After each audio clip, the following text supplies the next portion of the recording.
Friends இங்கே பாருங்கள், இது என்ன குருவின்னு கேட்டிங்கன்னா மீன் குத்தி தான். நம்ம கேணி உள்ளே இருந்திருக்கு, அரைப்பறவையாக இருக்கிறதுனால பறக்க முடியாமல் உள்ளே விழுந்துருச்சு. இப்போ நம்ம எடுத்து வெளியில் விட்டுருக்கோம். இந்த இருக்குது பாருங்க ஒட்டை, இந்த ஒட்டை இது உள்ளே தான் இருந்திருக்கு தாய்ப்பறவை.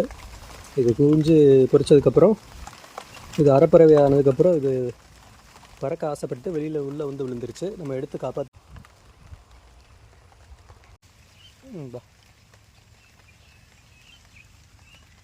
பாருங்க.